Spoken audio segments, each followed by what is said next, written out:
Hello everyone, welcome back to the channel. In the last class we were discussing refraction. हमने refraction of light को formally define किया था and Snell's law काफी detail में discuss किया था। If you haven't watch the last video, I would first ask you to go and watch the last video, क्योंकि वहाँ पे हमने कुछ major misconceptions related to refraction discuss किया था and which was that books में काफी बार लिखा रहता है कि the bending of light is known as refraction or the change in direction of propagation of light as light passes from one medium to another medium is refraction. But as we discussed that bending of light or the change in direction of propagation of light is a consequence that is generally associated with refraction. Refraction का simple meaning ये है कि light का एक medium से दूसरे medium में जाना, एंड जब लाइट एक मीडियम से दूसरे मीडियम में जाता है, whenever a ray of light moves from one medium to another medium, which parameters of light changes? The speed of light. The speed of light changes. What about the wavelength of light? The wavelength of light changes. What about the frequency of light? The frequency of light is a property of the source of light. Frequency means the number of vibrations per second, and that depends कि ये light कौन से source से आ रहा है. अगर मैं source of light को चेंज नहीं करूंगा तो फ्रीक्वेंसी चेंज नहीं होगा, so frequency does not change, right?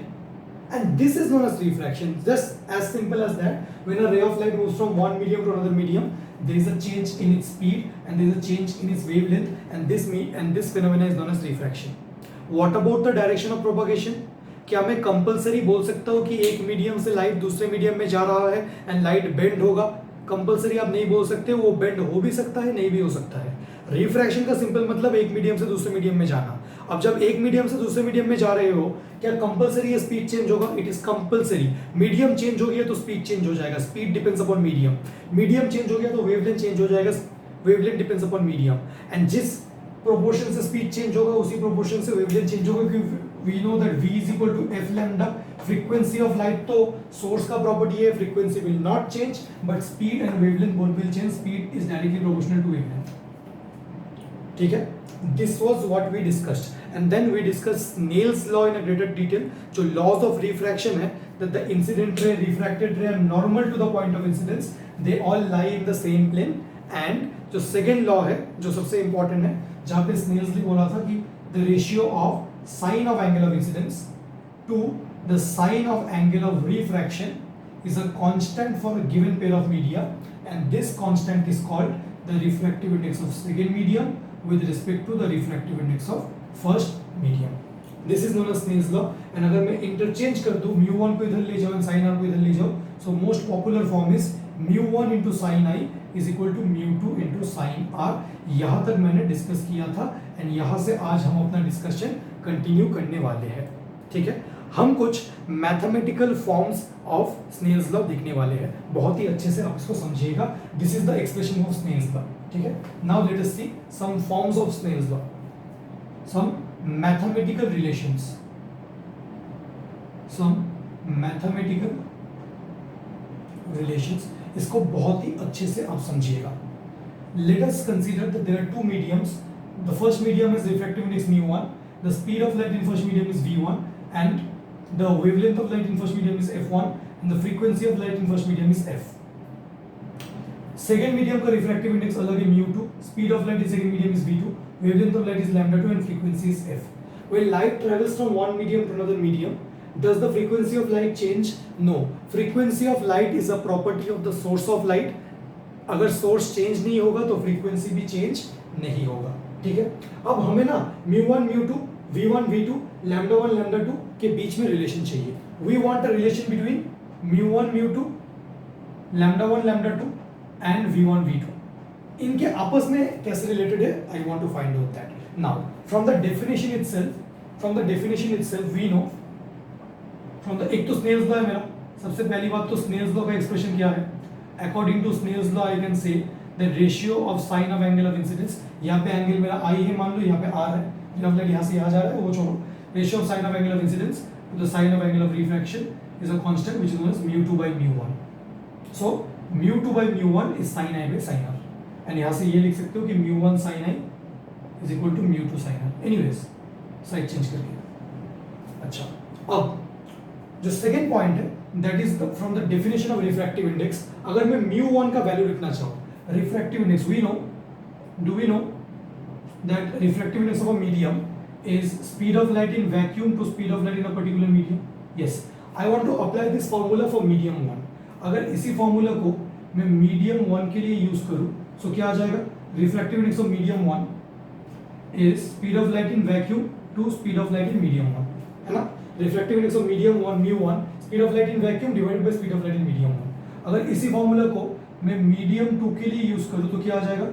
Refractive index of medium 2 is speed of light in vacuum divided by speed of light in medium 2. अगर यहां से मैं μ2 को μ1 से डिवाइड करूं तो क्या आएगा? देखिए इसको, इफ आई डिवाइड μ2 बाय μ1, μ2 का वैल्यू क्या है? c by v2 divided by c by v1. ये इंटरचेंज हो जाएगा तो क्या आ जाएगा? c by v2 c v1, c कट गया, सो μ2 बाय μ1 सॉल्व करके क्या आ रहा है? μ2 बाय μ1 सॉल्व करके आ रहा है मेरा v1 बाय v2. यहाँ पे मैंने μ2 बाय μ1 आई एंड आर के साथ रिलेशन निकाल लिया था. μ2 by μ1 is equal to sin a by sin r, मान लेते हैं इसको इक्वेशन 1, एंड μ2 बाय μ1 सॉल्व करके क्या आ गया मेरा? v1 बाय v2 भी आ गया. अब यहाँ से अगर फर्दर सॉल्व करूँ कि μ2 by μ1 v1 speed of light in medium 1 की जगह क्या मैं लिख सकता हूँ? फ्रीक्वेंसी इनटू लैम्डा, बिल्कुल, divide by frequency into lambda 2. Frequency cut गया, so μ2 by μ1 comes out to be lambda 1 by lambda. μ2 by μ1 comes out to be lambda 1 by lambda 2. मैंने क्या किया, मैं बिल्कुल समराइज करता हूँ. मैंने क्या किया, मैं मैथमेटिकल रिलेशंस लिखना चाह रहा था, एक बार डायरेक्टली समराइज करता हूँ. सबसे पहली बात Snell's law, μ2 by μ1 is sin i by sin r, ये तो है ही मेरा. अब अगर मैं μ1 का वैल्यू निकालूं क्या आ जाएगा? c by v1. μ2 का वैल्यू निकालूं क्या आ जाएगा? c by v2. यहाँ से अगर मैं μ2 by μ1 निकालूं तो क्या आ जाएगा? v1 by v2. And v1 की जगह अगर मैं f lambda 1 पुट करूं एंड f lambda 2 फ्रीक्वेंसी तो कांस्टेंट है, फ्रीक्वेंसी कट जाएगा, सो μ2 by μ1 comes out to be lambda 1 by lambda 2. So μ2 by μ1 is sin a by sin r, which comes out to be v1 by v2, which comes out to be lambda 1 by lambda 2. क्या इन तीनों relation को, equation 1 2 3 को अगर मैं compare करूं तो क्या मैं एक साथ ऐसा लिख सकता हूं that the ratio of sine of angle of incidence to the sine of angle of refraction, it's a constant for a given pair of media, and this constant is called the refractive index of second medium with respect to first medium. इतना तो हमें पता ही है. ये क्या है? ये तो स्नेल्स लॉ है. अब μ2 by μ1 को सॉल्व करके अगर v के टर्म्स में लिखना चाहो तो क्या आ जाएगा? v के टर्म्स में तो आ जाएगा v1 by v2. मतलब ratio of refractive index of second medium by first medium, speed of light in first medium by second medium. यहाँ से देख के पता चल रहा है कि refractive index and speed inversely related है. अगर रिफ्रैक्टिव इंडेक्स इंक्रीज करेंगे तो speed of light in a medium decrease होगा, अगर speed of light in a medium increase करेंगे तो रिफ्रैक्टिव इंडेक्स डिक्रीज होगा. एंड इसी को v1 by v2 को सॉल्व करके क्या μ2 by μ1 lambda 1 by lambda 2, lambda 1 by lambda 2. इस रिलेशन को मैं बॉक्स करना चाहता हूँ. इस रिलेशन का कोई नाम नहीं है, but in physics I call this the mother formula for optics, the mother formula for light for optics. Using this formula I can relate the angles of the angle of incidence, angle of refraction with refractive indexes with v1 v2 with lambda 1 lambda 2. यहाँ से क्या मैं लिख सकता हूँ कि sin a by sin r is v1 by v2, बिल्कुल. यहाँ से क्या मैं लिख सकता हूँ कि μ2 by μ1 is v1 by v2, बिल्कुल. यहाँ से क्या मैं लिख सकता हूँ μ2 by μ1 is lambda 1 by lambda 2, बिल्कुल. You can relate any two, you can relate any two. This is a very important conclusion. इसको याद रखना. sin i by sin r is μ2 by μ1, this much is Snell's law. And μ2 को लिख सकते हैं c by v2, c by v1 solve करके v1 by v2 आ रहा है. v1 को भी लिख सकता हूँ f lambda 1, v2 को लिख सकते हैं f lambda 2 सॉल्व करके lambda 2 by lambda 1 by lambda 2 आ रहा है. So this was the mathematical treatment of Snell's law. अब हम थोड़ा सा स्नेल्स लॉ से क्वेश्चन करते हैं. अब देखिए ये वाला तो आप डायरेक्टली यूज कर सकते हो, बट ये डायरेक्टली यूज मत करना, ये थोड़ा दिखा देना कि कैसे आया. थोड़ा सा स्नेल्स लॉ से हम क्वेश्चंस करते हैं कुछ, उसके बाद थोड़ा सिचुएशंस को और क्लियर करते हैं. ठीक है, आई होप आपको समझ में आ गया हो. अब एक क्वेश्चन गिवन है, बोल रहा है कि a ray of light travelling in air is incident at the interface at 45 degree. मैं तो आपको सिचुएशन ड्रॉ करके दिखा रहा हूँ. ये मेरा इंटरफेस है, let's say this is air. What is the refractive index of air? 1.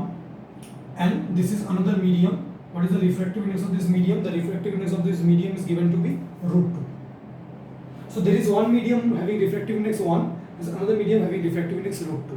A ray of light which was initially traveling in air strikes the interface. This is the boundary that separates air and the medium, at what angle?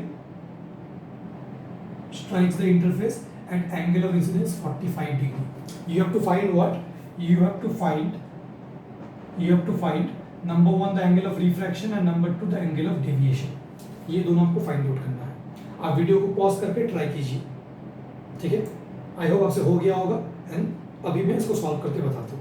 सबसे पहली बात, हमें तो Snell's law use करना है and Snell's law का जो expression है that is sin I by sin R mu 2 by mu 1. मैं तो बोलूंगा कि आप ऐसे यूज मत करो, आप तो mu 1 को इधर ले जाओ, ऐसे यूज करो. mu 1 into sin I is equal to mu 2 into sin R. इस एक्सप्रेशन को आप थोड़ा सा ध्यान से देखो. Don't you think this is refractive index into sine of a particular angle is equal to refractive index into sine of a particular angle. तो आप तो स्नेल्स लॉ का फॉर्म ऐसे याद रखो. स्नेल्स लॉ का फॉर्म ऐसा है कि refractive index into sine of a particular angle is constant because this will be equal to refractive index into sine of a particular angle in some other medium, है ना. मैं दिखाता हूँ कि स्नेल्स लॉ कैसे यूज करो. सबसे पहली बात, आपको mu1 and mu2 आइडेंटिफाई करना है. जब तक आप फिजिक्स स्टडी कर रहे हो क्लास 12 तक या उसके बाद तक, हमेशा याद रखना, मन में बैठ जाना चाहिए कि mu1 is refractive index of that medium from which the ray of light comes and mu2 is refractive index of that medium into which the ray of light goes. mu1 उस वाले मीडियम का refractive index जिससे रे of light आ रही है and mu2 उस वाले medium का रिफ्रैक्टिव इंडेक्स जिससे रे ऑफ लाइट जा रही है. अब मुझे बताओ कि ये वाला वैल्यू mu1 होगा या ये वाला वैल्यू. रे ऑफ लाइट एयर से मीडियम में जा रही है, mu1 उस वाले मीडियम का रिफ्रैक्टिव इंडेक्स जिससे रे ऑफ लाइट आ रही है, mu2 उस वाले मीडियम का रिफ्रैक्टिव इंडेक्स जिससे रे ऑफ लाइट जा रही है. अब तो सर डायग्राम में देखना, अगर यहाँ पे ये इंटरफेस ना होता, मान लेते हैं इंटरफेस का नाम AB है, अगर यहाँ पे ये बाउंड्री नहीं होता एंड मीडियम चेंज नहीं होता, तो क्या ये रे ऑफ लाइट स्ट्रेट ऐसे चला जाता? बिल्कुल, ये बिल्कुल स्ट्रेट चला जाता. अगर यहाँ पे कुछ बाउंड्री नहीं होता, अगर मीडियम चेंज नहीं होता, तो क्या ये रे ऑफ लाइट स्ट्रेट चला जाता?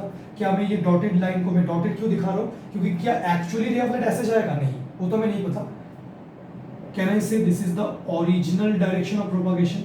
ओरिजिनल डायरेक्शन ऑफ प्रोपागेशन मतलब अगर यहाँ पे ये बाउंड्री नहीं होता तो ये रे ऑफ लाइट ऐसे चला जाता. But actually ray of light कैसा जाएगा वो angle of refraction find out करेंगे तो होगा. अब using Snell's law for AB, interface AB, हम स्नेल्स लॉ का जो इक्वेशन है वो किसी भी इंटरफेस के लिए लिख सकते हैं. जब मैं बोल रहा हूँ इंटरफेस AB, तो इंटरफेस AB के इस साइड और इंटरफेस AB के इस साइड.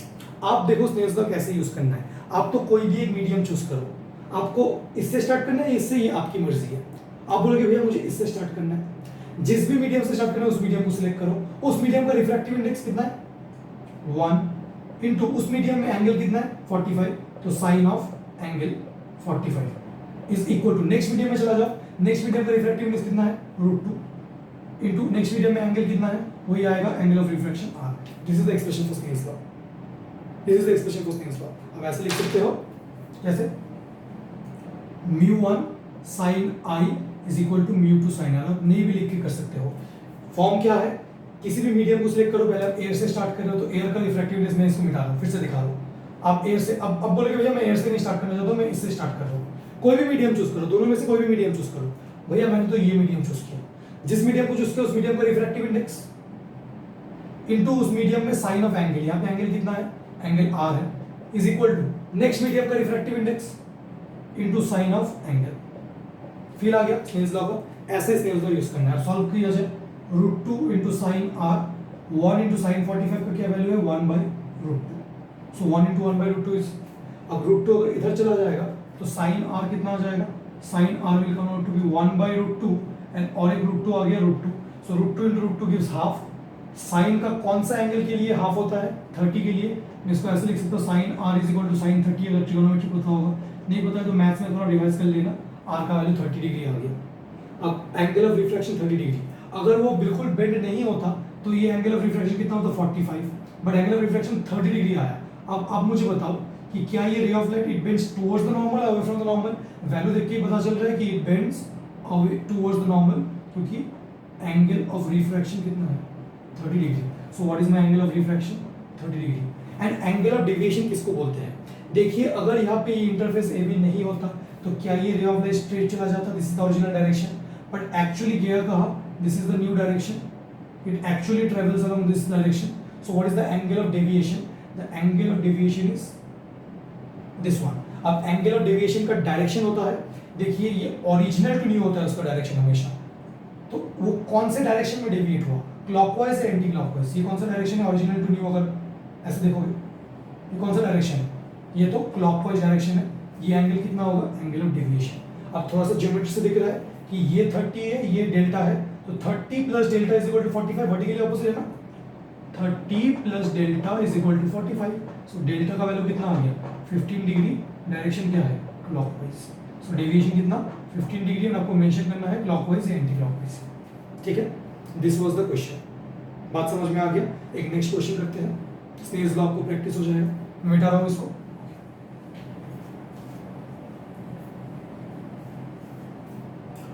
एक नेक्स्ट क्वेश्चन करते हैं, question number 2।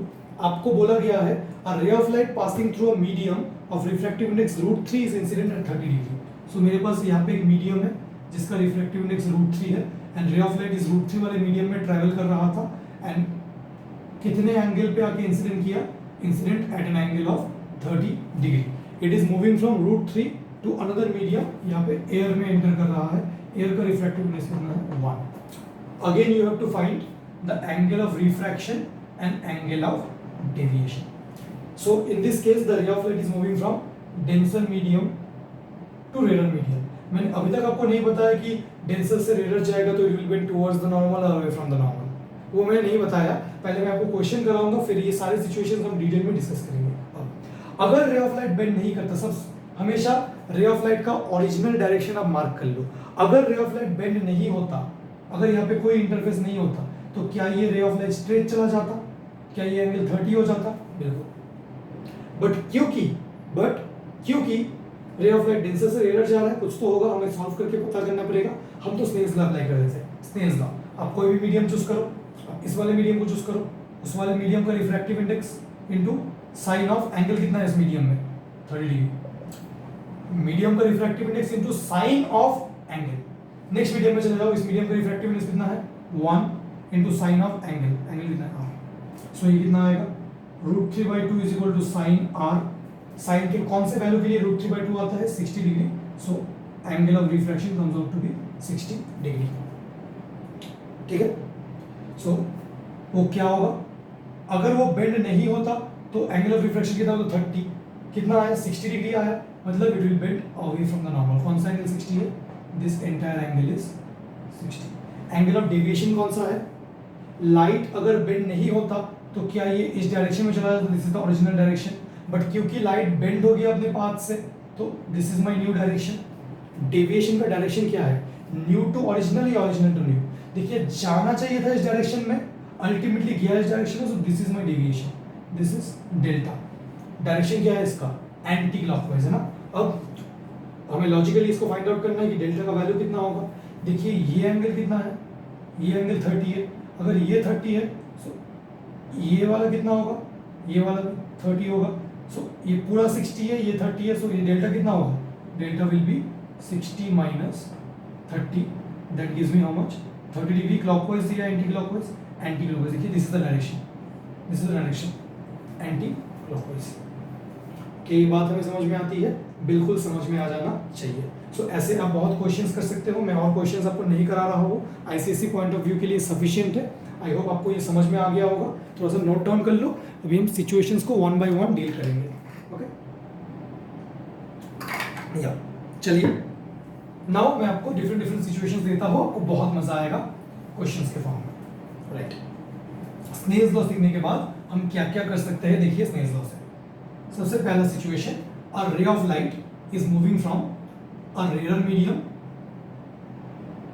a ray of light is moving from a rarer medium to a denser medium।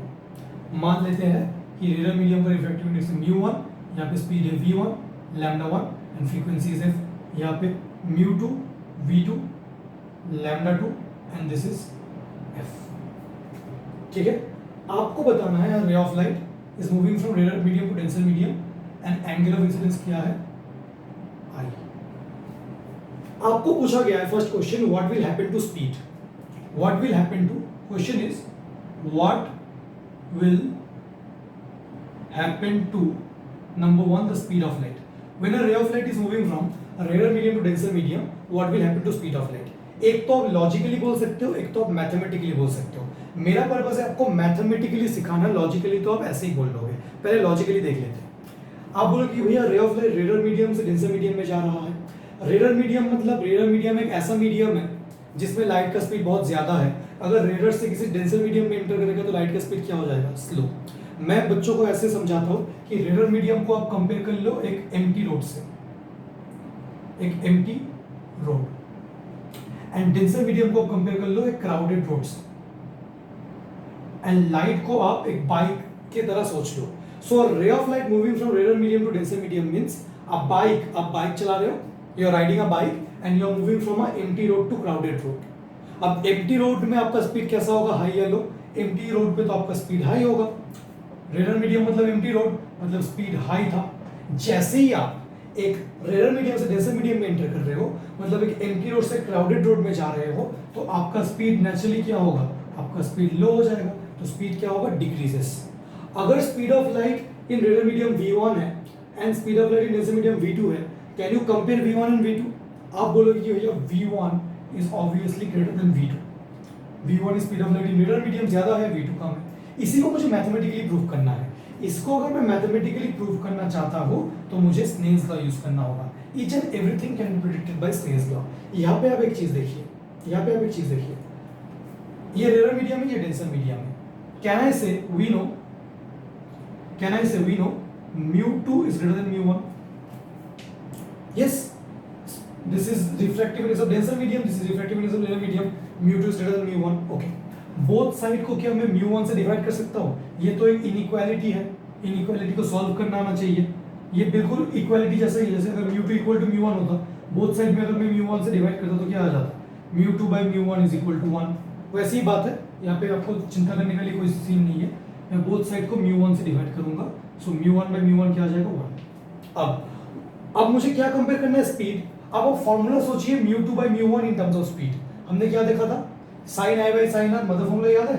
sin i by sin r is equal to mu2 by mu1 is equal to, because refractive index and speed inversely related होते हैं, so it is v1 by v2 is equal to lambda 1 by lambda 2.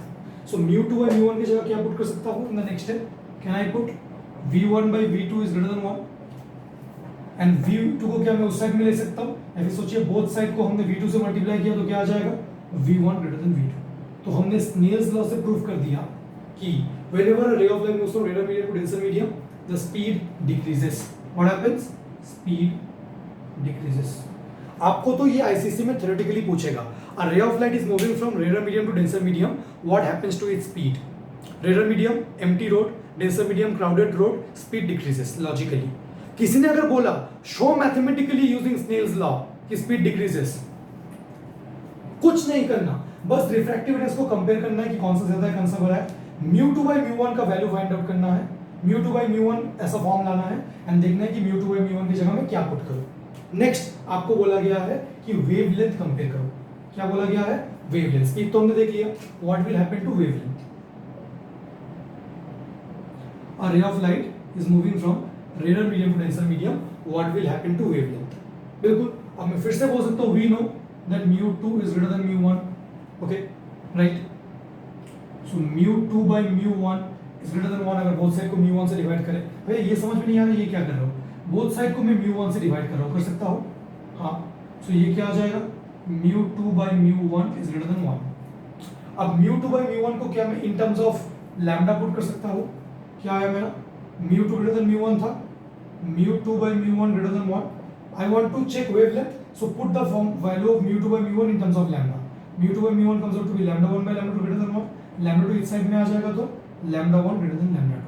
So whenever a ray of light moves from rarer medium to denser medium, the wavelength decreases. So हमने क्या conclude किया? ये आप लिख लो. Mathematically मेरा space कम है तो मुझे मिटाना पड़ेगा. वेवलेंथ को क्या हो गया? Wavelength decreases. मैं मिटा रहा हूँ ये सबको एंड फिर से मैं पूछ रहा हूँ कि क्या होगा.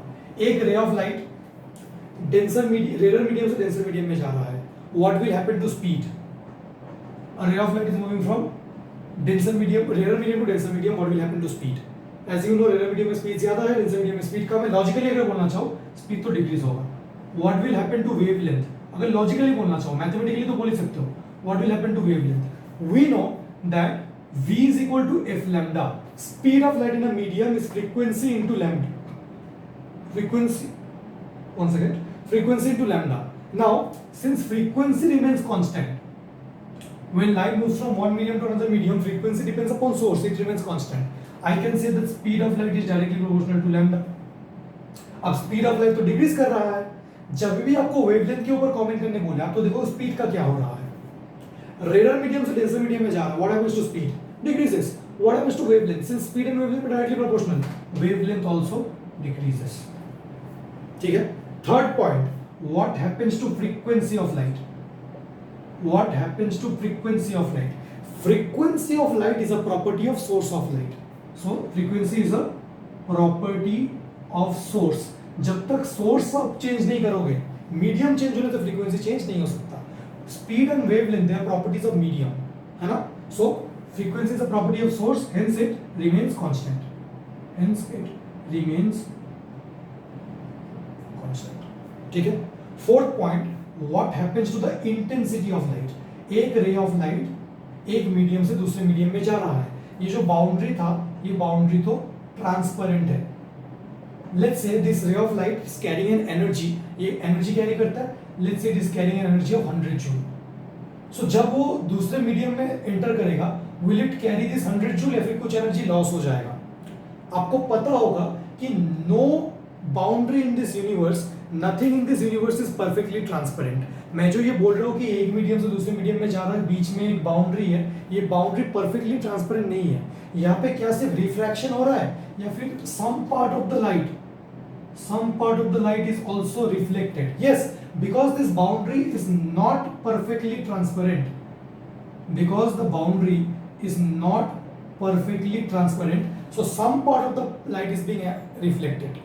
Let's say 1 joule of energy is wasted in reflection, 1 joule of energy is wasted in absorption, so because of this reflection and absorption, the intensity of the refracted ray is always less than incident ray, always less than incident ray. So whenever a ray of light travels from rarer medium to denser medium, what happens to intensity? So intensity of the refracted ray, intensity of the refracted ray is always less than incident ray, because why? Because some part of the light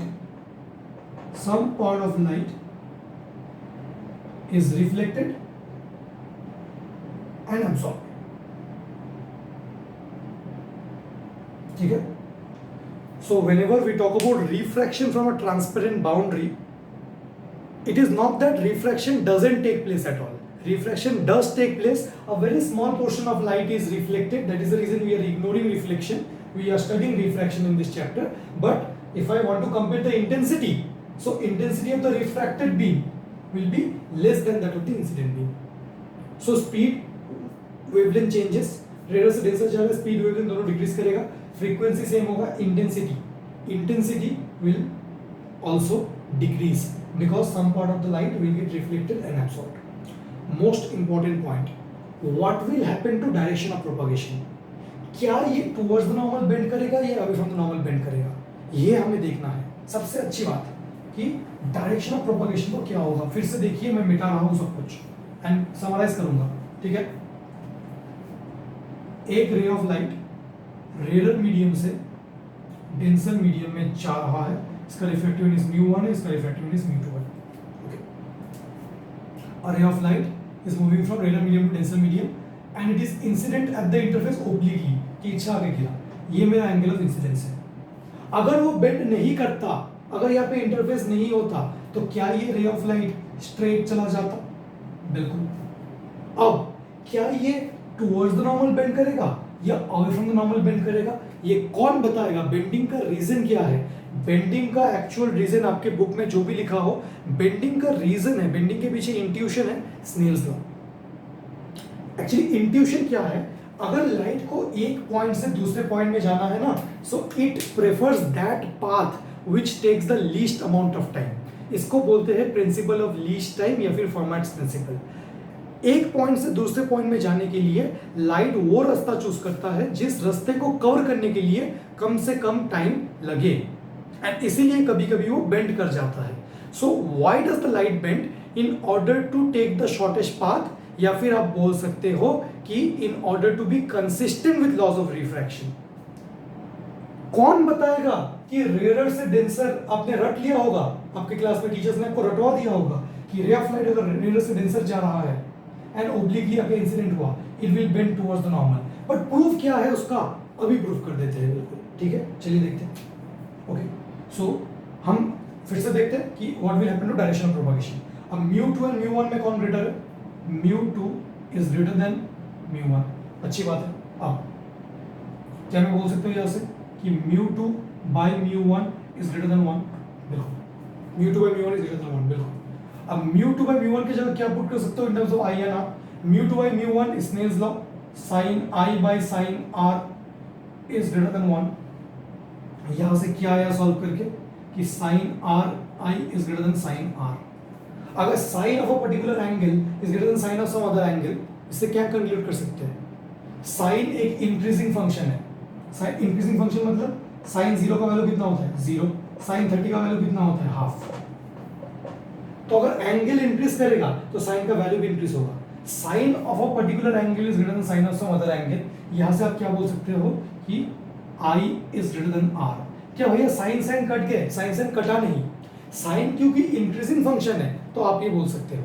मतलब sin of a particular angle अगर sin of किसी और angle से बड़ा है, मतलब ये angle is also greater than this angle. I greater than R मतलब एंगल ऑफ इंसिडेंस ज्यादा होगा, एंगल ऑफ रिफ्रैक्शन कम होगा. अगर ये स्ट्रेट चला जाता तो angle of incidence and refraction same हो जाता. एंगल ऑफ रिफ्रैक्शन को कम करना है, so it will bend towards the normal. This is my angle of refraction. देखिए I is greater, R is smaller. What is the angle of deviation in this case? The angle of deviation is ये I, ये R. तो ये पूरा I है, ये पूरा I है, इतना R है, तो रिमेनिंग कितना है? I minus R.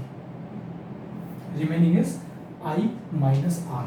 So whenever a ray of light moves from rarer medium to denser medium, it bends towards the normal because angle of incidence is greater than angle of refraction. This is what we have proved using Snell's law. So देखिए Snell's law कितना handy है. मैं सब आपको summarise करा रहा हूँ एक बार. हमने क्या देखा था? What is the mother's formula? Mother formula is sin I by sin R is μ2 by μ1 is v1 by v2 is equal to lambda 1 by lambda 2. अब किसी ने मुझे क्वेश्चन पूछा, अ रे ऑफ लाइट, मैं ऐसे देखिए बार बार क्यों बोल रहा हूँ कि क्योंकि मैं चाहता हूँ कि यहाँ पे आपको सारे कंसेप्ट्स फील होके बिल्कुल याद हो जाए. एक रे ऑफ लाइट क्या कर रहा है? रेयर मीडियम से डेंसर मीडियम में जा रहा है. इसमें कोई बुराई नहीं है. It is moving from rare medium to denser medium. It is incident at an angle I. अगर ये रे ऑफ लाइट बेंड नहीं करता तो क्या ये स्ट्रेट चला जाता? बिल्कुल. This is the original direction of propagation. Fair enough. Refractive index of the rarer medium is mu1, speed is v1, lambda f1 and f. mu2 refractive index, speed v2, lambda 2 and f. मुझे क्या क्या बताना है? Situation क्या है? A ray of light is moving from rarer medium to denser medium. What will happen to speed? What will happen to wavelength? What will happen to the direction of propagation? ये तीनों बताना है. सबसे पहली बात logically बता देते हैं. अगर आईसीएससी में पूछा जाए रेयर से डेंसर जा रहा है, स्पीड क्या होगा? देखिए आप ऐसा सोचिए. पहले लॉजिकली मैं बता देता हूँ. रेयर मीडियम मतलब एम्प्टी रोड, डेंसर मीडियम मतलब क्राउडेड रोड. अब मैं ना आपको एक कंसेप्ट से इंट्रोड्यूस करता हूँ. मैं बोल रहा हूँ कि बाइक का नॉर्मल स्पीड क्या होता है. बाइक का नॉर्मल स्पीड होता है अराउंड 40-50 ऐसे.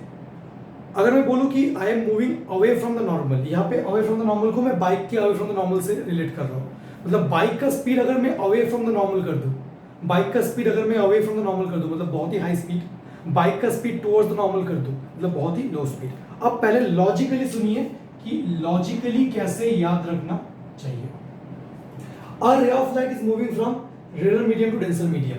अ ray of light is moving from rare medium to denser medium. Rare medium मतलब एम्प्टी रोड, डेंसर मीडियम मतलब crowded road. A ray of light is moving from rarer medium to denser medium. That means your bike is moving from empty road to crowded road. So when your bike is moving from empty road to crowded road, empty road में speed high है, crowded road में speed low है, आपको speed decrease करना पड़ेगा. So what will happen to speed? आप empty road से crowded road जा रहे हो, अगर crowded road में आप speed नहीं घटाओगे तो क्या होगा? तो accident हो जाएगा. Speed will decrease. If speed decreases, we know that v is equal to f lambda, so wavelength will also decrease. Now, will it bend towards the normal or away from the normal? अच्छे से समझिए. Whenever you are moving from a empty road to crowded road, आपका जो bike का speed है, are you moving the bike speed towards the normal? आप normal speed की तरफ जा रहे हो या away from the normal? Away from the normal मतलब एक्सेलरेट करो, हाई स्पीड में जाओ. आप तो एम्प्टी रोड से क्राउडेड रोड में जा रहे हो, तो आपका बाइक का जो स्पीड है, आप सोचोगे अरे यार मैं क्राउडेड रोड में जा रहा हूँ, बाइक का स्पीड नॉर्मल कर लेता हूँ यार. सो आपका जो बाइक का स्पीड है वो क्या हो रहा है? आप बाइक का स्पीड को टुवर्ड्स द नॉर्मल शिफ्ट कर रहे हो, इसलिए लाइट भी टुवर्ड्स द नॉर्मल जाएगा. एक याद रखने वाला चीज़ है, आपको ऐसे ही याद रह जाएगा. अब लॉजिकली हटाते हैं हम एंड मैथमेटिकली देखते हैं. मैथमेटिकली देखते हैं क्या क्या कमेंट करना है. What will happen to speed, what will happen to wavelength, what will happen to direction of propagation, will it bend towards the normal और फ्रॉम द नॉर्मल. सबसे पहली बात हमें क्या पता है यहाँ पे कि mu2 is greater than mu1. We know this. We know mu2 is greater than mu1. अब यहाँ पे अगर बोथ साइड को mu1 से डिवाइड करो तो mu2 by mu1 is greater than 1. अब तीन पॉसिबिलिटीज हो सकते हैं. क्या क्या कमेंट करना है? सो mu2 by mu1 is greater than 1. सबसे पहली बात, mu2 by mu1 की जगह मैं sin i by sin r put कर सकता हूँ, तो आपको पता चल जाएगा कि वो बेंड किधर करेगा. mu2 by mu1 की जगह मैं v1 by v2 पुट कर सकता हूँ, आपको पता चल जाएगा कि स्पीड का क्या होगा. एंड mu2 by mu1 की जगह मैं क्या पुट कर सकता हूँ? lambda 1 by lambda 2. आपके पास क्या आया? आपके पास आया mu2 by mu1 is greater than 1. आपको कमेंट करना है स्पीड. अगर आपको स्पीड के ऊपर कमेंट करना है सो mu2 by mu1 की जगह क्या पुट करोगे? v1 by v2. So this means v1 by v2 next step में is greater than 1. This means v1 is greater than v2. That means speed decreases. समझ में आ गया मैथमेटिकली? नेक्स्ट आपको बोलना है what will happen to wavelength. So in place of mu2 by mu1 हमारे पास क्या आ गया था? mu2 by mu1 greater than 1. In place of mu2 by mu1, what can you put? Always try to obtain mu2 by mu1 form. mu2 by mu1 की जगह क्या put करेंगे? lambda 1 by lambda 2. So lambda 1 by lambda 2 greater than 1. So lambda 1 greater than lambda 2. Last but not the least, what will happen to direction of propagation? So wavelength will also decrease. Ray of light moving from rarer medium to denser medium, speed decreases, wavelength decreases. What will happen to direction of propagation? So again, mu2 by mu1 is greater than 1. So mu2 by mu1 की जगह क्या put कर सकते हो? sin i by sin r. sin i by sin r greater than 1. That means sin i is greater than sin r. So what will happen to direction of propagation? I greater than r. That will bend. It will bend towards the normal. Conclusion: whenever a ray of light moves from rarer medium to denser medium, speed decreases. Since speed decreases, since v is equal to f lambda, frequency of light is constant. So wavelength also decreases. Speed and wavelength are directly proportional. Speed decreases, wavelength decreases, frequency of light, which is a property of source, remains constant. And what happens to direction of propagation? It bends towards the normal. It bends towards the normal. क्या हमेशा बोल सकते हो कि raider से denser में towards the normal होगा? नहीं, यहाँ पे क्योंकि ओब्लिकली आके गिरा इसलिए टुवर्ड्स द नॉर्मल हो रहा है. नॉर्मली आके गिरेगा तो सिचुएशंस अलग हो सकते हैं. That has to be found out by Snell's law. This was the situation. आपको ये याद रखना चाहिए. अब let us change the situation. अब हम डेंसर से रेयर में जा रहे हैं. We are moving from denser medium to rare medium. मान लीजिए यहाँ पे मेरा डेंसर मीडियम है and this is rare medium.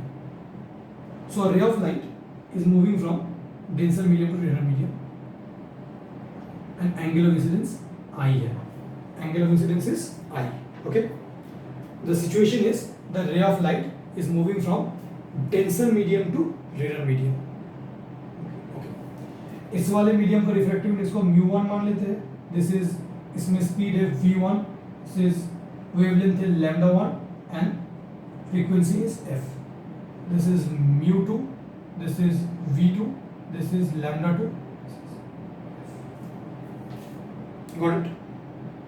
You have to find what will happen to speed, what will happen to wavelength, what will happen to direction of propagation. अब फिर से मैं स्नेल्स लॉ अगर यूज करना चाहूँ, यहाँ पे अगर मैं mu2 एंड mu1 को कंपेयर करूँ तो mu2 is rare medium so mu2 is less than mu1. ठीक है, अब फिर से mu2 by mu1 is less then 1. इस एक्सप्रेशन को यूज करके मैं सब कुछ के ऊपर कमेंट कर सकता हूं. अगर यहाँ पे रे ऑफ लाइट बेंड नहीं करता तो क्या ये ऐसे स्ट्रेट चला जाता? This is the original direction. अब question is will it bend away from the normal towards the normal या फिर स्पीड का क्या होगा ईच एंड एवरीथिंग. अब यहाँ से अगर मैं स्पीड के ऊपर कमेंट करना चाहता हूँ तो mu2 by mu1 की जगह क्या पुट करूंगा? mu2 by mu1 की जगह मैं पुट करूंगा v1 by v2. तो क्या आ रहा है? v1 by v2 is less then 1. इसका मतलब v1 is less then v2. क्या कंक्लूड किया? v1 is the speed in denser medium, v2 is the speed in rare medium. मतलब डेंसर से जब आप रेयर में जा रहे हो what will happen to speed? What will happen to speed? Speed increases. As simple as that. आप denser medium से रेयर मीडियम में जा रहे हो what will happen to speed of light? पहली बात मीडियम चेंज होगा तो स्पीड ऑफ लाइट को तो चेंज होना ही है. डेंसर मतलब क्राउडेड रोड. क्राउडेड रोड से एम्प्टी रोड में जा रहे हो तो आप बोलोगे क्राउडेड रोड में तुम्हें बहुत ही मुश्किल से चल रहा था, एम्प्टी रोड मिला, स्पीड थोड़ा बढ़ा देते हो. मतलब आपका स्पीड क्या होगा? Towards the normal. आप एक क्राउडेड रोड से एम्प्टी रोड में जा रहे हो. You are entering a empty road from a crowded road. So what will happen? Your speed आपको बोलेगा मैं थोड़ा सा away from the normal speed कर देता हूँ. So light will also bend away from the normal. आप यहाँ से भी प्रेडिक्ट कर सकते हो इसको. Next what will happen to wavelength? mu2 by mu1 की जगह में पुट कर सकते हो lambda 1 by lambda 2. So lambda 1 by lambda 2 is less than 1. So lambda 1 is less than lambda 2. Obviously अगर speed increase होगा so wavelength will also increase. And what will happen to direction of propagation? In place of mu2 by mu1 can I put sin I by sin r? Sin I by sin r is less than 1. That means sin I comes out to be less than sin r. Sin I comes out to be less than sin r. I comes out to be less than r. Angle of incidence छोटा है, angle of incidence ज्यादा है. देखिए angle of refraction ज्यादा है. तो जब light एक मीडियम से दूसरे मीडियम में जा रहा है is it bending towards the normal और अवे फ्रॉम द नॉर्मल? कौन डिसाइड करेगा? Snell's law. Snell's law is a fundamental equation of light. Light का क्या ट्रैजेक्टरी होगा, क्या रास्ता लाइट लेगा एक पॉइंट से दूसरे पॉइंट में जाने के लिए, that will be decided by Snell's law. ठीक है, okay, right. Do you get this? So whenever a ray of light moves from denser medium to rarer medium, speed increases, wavelength increases, bends away from the normal. अगर obliquely incident किया हमेशा from the normal जाएगा, कोई जरूरी नहीं है. अगर obliquely incident हुआ it will bend away from the normal. It will bend away from the normal. Am I clear with this? I hope I am clear with this. Okay. And what will happen to intensity of light? Intensity will again decrease. What will happen to frequency? Frequency will remain same. Frequency will remain same. Now, let us talk about normal incidence. A ray of light is moving from rarer medium to denser medium. Ray of light is moving from rarer medium to denser medium, but the ray of light is incident normally. Normally मतलब this is the point of incidence. Points of incidence अगर मैं normal draw करूँ, so don't you think the incident ray and normal are along the same lines?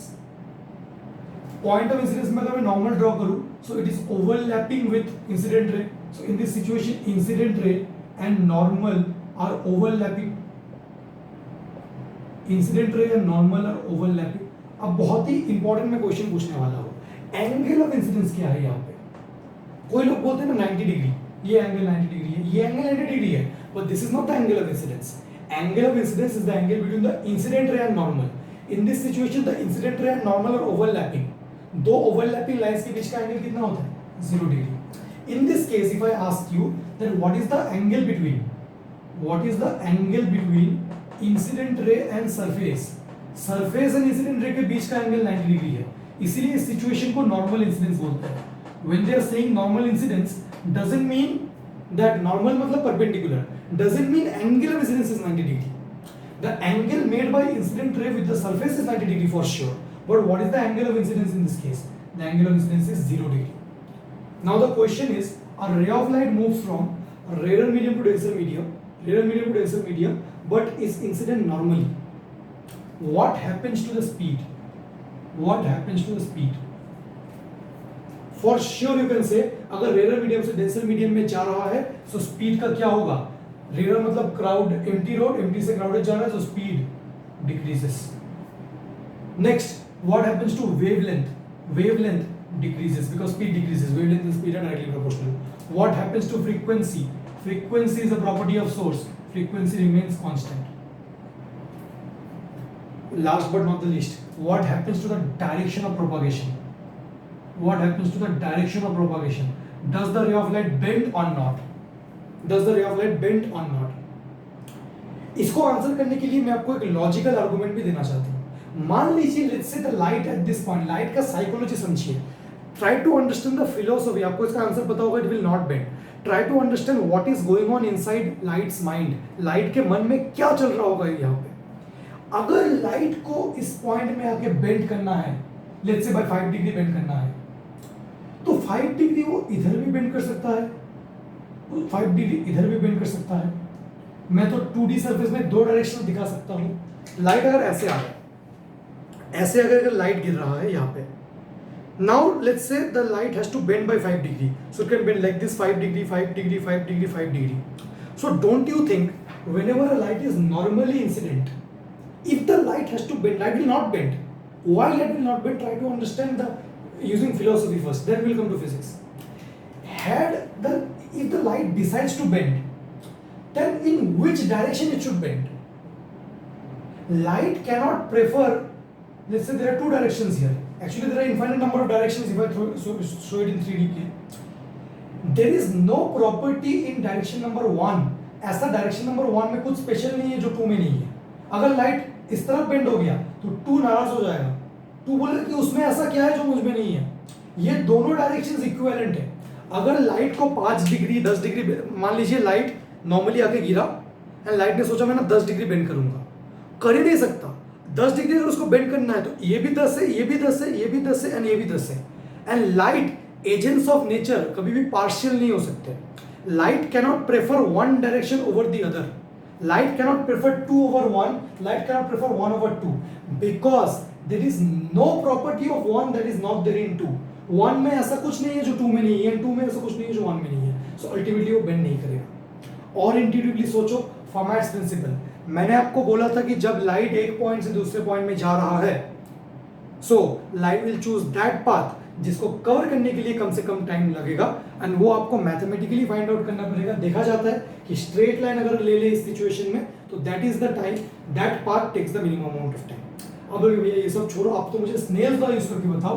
Snell's law use करके ये prove करो कि light bend नहीं होगा. इतनी सी बात अभी कर देते हैं. मान लीजिए इसका रिफ्रैक्टिवनेस μ1 है, इसका रिफ्रैक्टिवनेस μ2 है. एंगल ऑफ इंसिडेंस कितना है? 0 degree. What is Snell's law? μ1 sin I is equal to μ2 sin R. Snell's law को आपको इसी फॉर्मेट में लिखना है. अगर आप μ2 by μ1 वाले फॉर्मेट में लिखेंगे तो आपको लगेगा कि यहाँ पे स्नेल्स लॉ वैलिड नहीं है. नॉर्मल इंसिडेंस के लिए स्नेल्स लॉ 100% वैलिड है. ठीक है, जब भी रिफ्रैक्शन होता है इसको रिफ्रैक्शन ही बोलेंगे. देखते पहले μ1 का वैल्यू हमें नहीं पता. sin I मतलब sin of 0 degree is μ2 into sin R. तो कितना आता है? μ1 into sin 0 मतलब 0 is equal to μ2 sin R. मतलब μ2 into sin R is 0. दो क्वांटिटीज का मल्टीप्लिकेशन 0 आता है. μ2 into sin R is 0. ये सिर्फ और सिर्फ तब पॉसिबल है जब आइदर μ2 का खुद का वैल्यू 0 है या फिर sin R 0 है. अगर a into b 0 आता है तो यहां से बोल सकते हो आइदर a 0 है और b 0 है या फिर दोनों 0 है. सो μ2 into sin R is 0. अब μ2 since μ2 cannot be 0, किसी भी मीडियम पर रिफ्रैक्टिवनेस 0 थोड़ी हो सकता है. μ2 ने तो मना कर दिया कि मैं 0 नहीं होगा. देयरफॉर μ2 into समथिंग 0 था. आंसर तो राइट हैंड साइड में 0 आना है, left hand side and right hand side को बराबर होना पड़ेगा. μ2 तो 0 नहीं हो सकता, तो sin R को 0 होना पड़ेगा. एंड R का वैल्यू क्या है? sin के कौन से एंगल के लिए 0 आता है? सो एंगल ऑफ रिफ्रैक्शन भी सॉल्व करके कितना आ गया? 0. अगर एंगल ऑफ इंसिडेंस 0 डिग्री है तो एंगल ऑफ रिफ्रैक्शन भी स्नेल्स लॉ से सॉल्व करके कितना आएगा? 0 डिग्री.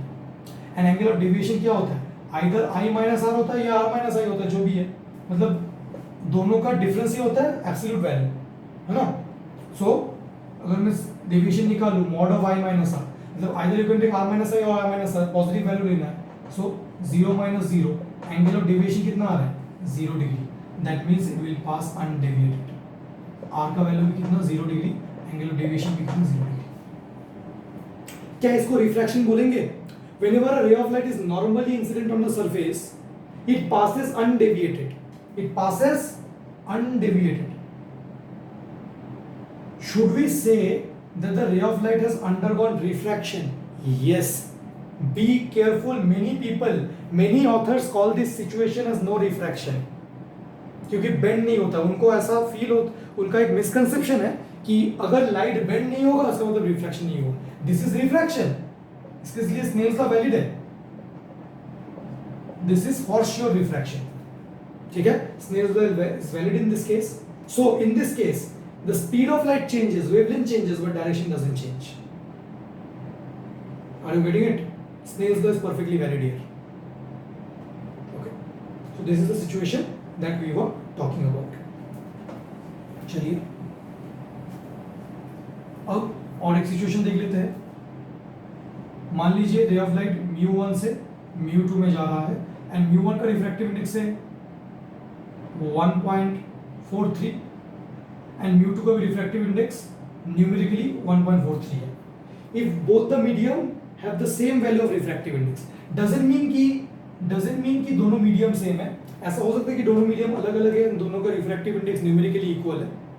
ठीक है, ऐसा हो सकता है. जैसे टर्पेंटाइन ऑयल एंड शायद ग्लिसरीन में थोड़ा ये होता है. एग्जैक्टली मुझे वैल्यूज याद नहीं है. टर्पेंटाइन ऑयल का किसी एक के साथ ऐसा होता है. सो एक रे ऑफ लाइट 30 डिग्री में आगे गिरा. कितना? 30 डिग्री में. आपको फाइंड आउट करना है एंगल ऑफ रिफ्रैक्शन. बोलोगे इतनी सी बात मैं तो स्नेल्स लॉ यूज कर दूंगा. μ1 sin i is μ2 sin r. μ1 का वैल्यू कितना है? 1.43. sin i मतलब sin 30. μ2 का वैल्यू कितना है? 1.43 sin r निकालेंगे. 1.43 कट गया. sin 30 is equal to sin r and r is equal to 30 degree. Angle of incidence कितना था? 30 डिग्री. एंगल ऑफ रिफ्रैक्शन कितना है? 30 डिग्री. मतलब रे ऑफ लाइट बेंड नहीं करेगा. भैया वो तो ओब्लिकली आके गिरा, फिर भी क्या उसने बेंड नहीं किया? फिर भी उसने बेंड नहीं किया. So is it necessary that a ray of light falls obliquely on the interface has to bend? अगर नॉर्मली आके गिरा तब तो बेंड नहीं करेगा. ओब्लिकली आके गिरा तब भी एक सिचुएशन है जब बेंड नहीं करेगा, जब दोनों मीडियम का रिफ्रैक्टिव इंडेक्स न्यूमेरिकली सेम होगा. जब दोनों मीडियम का रिफ्रैक्टिव इंडेक्स न्यूमेरिकली सेम होगा. ठीक है, यहाँ पे हम विदाउट टेकिंग वैल्यूज भी सॉल्व कर सकते हैं. मान लेते हैं ये i था, r का वैल्यू हमें निकालना है. μ1 का वैल्यू भी म्यू है एंड μ2 का वैल्यू भी म्यू है. सो μ1 μ2 कट गया. sin i is equal to sin r. That means I is equal to r. So what are the conditions for ray of light to pass undeviated while moving from one medium to another? एक condition तो है, the ray of light should be normally incident. Whenever a ray of light is normally incident on the surface, it passes undeviated. And second condition है कि the ray of light may be obliquely incident also, but then refractive index of both the mediums must be numerically equal. This is the condition for ray of light to pass undeviated. This is the condition for ray of light to pass undeviated. इतना पहले note कर लीजिए, फिर मैं conclude करता हूँ आज के लेक्चर को.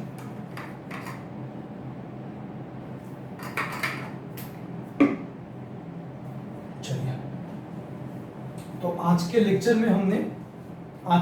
में हमने रिफ्रैक्शन को बहुत डिटेल में स्टडी किया. देखिए थोड़ा सा कंफ्यूजिंग टॉपिक है. मैंने बहुत कोशिश किया कि अच्छे से आपको समझाए. अगर कुछ आपको समझ में नहीं आया तो आप अलग से मुझे बता देना, मैं एक अलग वीडियो इसके लिए बना दूंगा. ठीक है, ऑल्दो मैं इसको बहुत सिंपली समझा सकता था, बट मैंने आपको रियलिटी बताया. एक तो है कि मैं ऐसे ही गधेड़ों जो बुक्स की तरह लिखा रहता है कि वैसे ही समझा दूँ, आपको कुछ फील ना आए.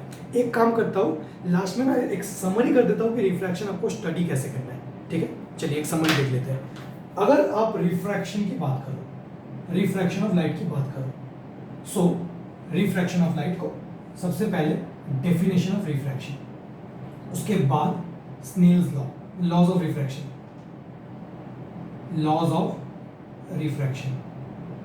Then cause of refraction.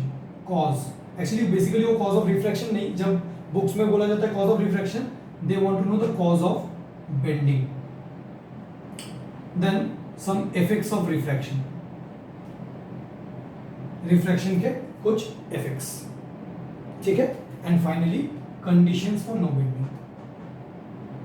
conditions for no bending.